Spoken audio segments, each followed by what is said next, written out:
মধ্যপ্রাচ্যের আকাশে যখন যুদ্ধের ঘনঘটা, তখন সাধারণ মানুষের মনে স্বাভাবিকভাবেই বাসা বেঁধেছে দুশ্চিন্তা। আগামীর দিনগুলোতে রান্নার চুলা কিংবা যানবাহনের চাকা সচল থাকবে কিনা, এমন শঙ্কা সবার মনে।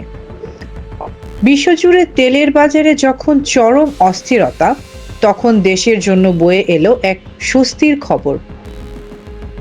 বিদেশের উত্তাল সমুদ্র পথ দিয়ে বাংলাদেশের জ্বালানি নিয়ে আসা জাহাজগুলো যেন নিরাপদে তীরে ভিড়তে পারে, সেজন্য তৈরি হয়েছে এক বিশেষ সুযোগ।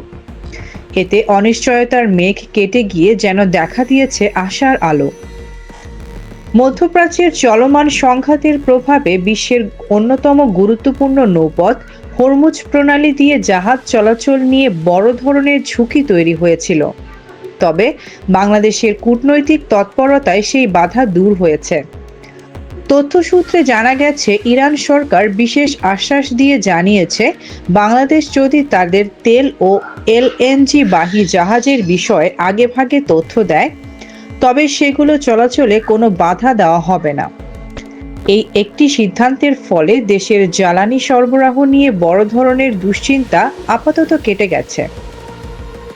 মাঠ পর্যায়েও এই স্বস্তির প্রতিফলন দেখা গেছে।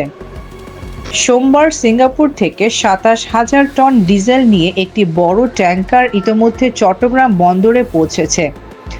চলতি সপ্তাহের মধ্যেই আরও ৪টি জাহাজে করে প্রায় ১,২০,০০০ টন ডিজেল দেশে আসার কথা রয়েছে। জ্বালানি বিভাগ জানিয়েছে, এই বিশাল পরিমাণ জ্বালানি নিয়ে দেশের অন্তত ১৬ দিনের চাহিদা অনায়াসেই মেটানো সম্ভব হবে। শুধু তাই নয়, সরকার এপ্রিল মাসে সম্ভাব্য চাহিদা মেটাতে আগেভাগেই বিকল্প উৎস থেকে ৩ লাখ টন ডিজেল সরাসরি কেনার উদ্যোগ নিয়েছে। এই কঠিন সময়ে বাংলাদেশের পাশে থাকার আগ্রহ দেখিয়েছে বন্ধুপ্রতিম দেশ চীন ও ভারতও।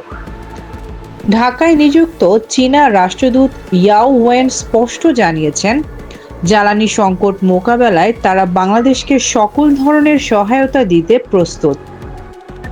দেশের ভেতরেও কেউ কৃত্রিম সংকট যেন তৈরি করতে না পারে, সেজন্য কঠোর অবস্থানে রয়েছে সরকার। বাজার তদারকি করতে বাংলাদেশ পেট্রোলিয়াম কর্পোরেশন কেন্দ্রীয় ও আঞ্চলিক উভয় পর্যায়ে বিশেষ মনিটরিং সেল গঠন করছে। সেই সঙ্গে মজুতদারি ঠেকাতে সারা দেশে জেলা প্রশাসকদের মোবাইল কোর্ট পরিচালনার নির্দেশ দেওয়া হয়েছে। বলা যায়, বিশ্ববাজারের এই কঠিন সময়েও দেশের জ্বালানি খাতকে স্থিতিশীল রাখতে সর্বোচ্চ গুরুত্ব দিয়েছে সরকার। Desk report, Right news.